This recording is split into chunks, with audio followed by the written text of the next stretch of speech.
প্রিয় সুধী, আপনি জানেন কি পুলিশ আপনাকে আমাকে বা যে কোনো ব্যক্তিকে ওয়ারেন্ট ছাড়াই 9টি ক্ষেত্রে গ্রেফতার করতে পারবে। অর্থাৎ তখন আপনি এটা বলতেও পারবেন না যে আমাকে যে গ্রেফতার করতে আসছেন আমাকে ওয়ারেন্ট দেখান, বা এই কথাটি বলার সুযোগ থাকবে না। এই কোন 9টি ক্ষেত্র সেটি নিয়ে এখন আমি আলোচনা করব। এই বিষয়টি মূলত ফৌজদারি কার্যবিধিতে 54 ধারাতে বলা আছে যে বিনা পরোয়ানায় গ্রেফতার সম্পর্কে এই ক্ষেত্রে আপনাকে যে বিষয়গুলো জানা জরুরি খুবই, যেন ভবিষ্যতে আপনার যে কোনো বিপদে কাজে লাগে, এই বিষয়টি নিয়ে আমি আজকে আলোচনা করবো। সো এই ভিডিওটি শেয়ার করে টাইম লাইনে রেখে দিন যদি এখন আপনার সময় না থাকে পরবর্তীতে দেখার জন্য, আর যদি এখন সময় থাকে ভিডিওটি সম্পূর্ণ দেখে নিন। ধন্যবাদ। আচ্ছা, এই বিষয়টি হচ্ছে যে 9টি কারণ। নাম্বার 1, সেটি হচ্ছে আপনি যদি আমলযোগ্য কোনো অপরাধ করেন, অর্থাৎ এমন যদি কোনো অপরাধ করেন যেটা গ্রিভিয়েন্স ইন নেচার, অর্থাৎ সেটি হচ্ছে মারামারি কাটাকাটি বা ফৌজদারি রিলেটেড কোনো মামলা যেটি হচ্ছে আমলযোগ্য, অর্থাৎ সহজে আমলে নেওয়া যায় বা থানায় মামলা দায়ের করা যায়, এই বিষয়টি একটি।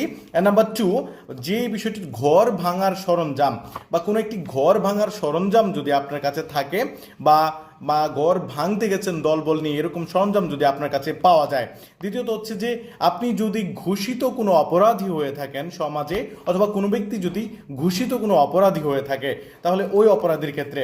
আবার এমন কোনো ব্যক্তি যেই ব্যক্তি চোরাই মাল সংগ্রহে রেখেছে, অর্থাৎ চোরে চুরি করেছে এবং এই চোরের মাল আপনার কাছে রেখেছেন, তাহলে কিন্তু আপনাকে ওয়ারেন্ট ছাড়াই পুলিশ গ্রেফতার করতে পারবে।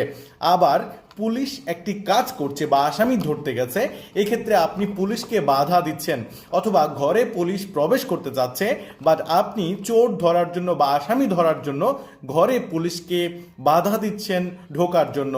এখন ব্যাপারটা হচ্ছে সরকারি কাজে বা পুলিশের এই কাজে যদি আপনি, আইন শৃঙ্খলা বাহিনীর কাজে যদি আপনি বাধা প্রদান করেন তাহলেই কিন্তু আপনাকে বিনা পরোয়ানায় গ্রেফতার করতে পারবে।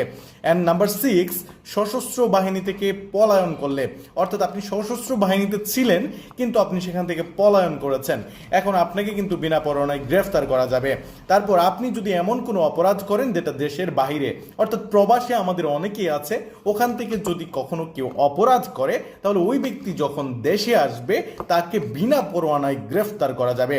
তারপর এমন করা হচ্ছে যে আপনি একটি অপরাধ করেছিলেন, জেলে গিয়েছিলেন, পরবর্তীতে হাজত থেকে আপনাকে জামিনে বের করে আনা হয়েছে, অথবা যে কোনো কারণে আপনি বাইরে আছেন, এখন যে শর্তগুলো আপনাকে দিয়েছে এই শর্তগুলো যদি আপনি ভঙ্গ করেন, জামিনের শর্ত বা অন্যান্য শর্ত, তাহলে আপনাকে বিনা পরোয়ানায় গ্রেফতার করা যাবে।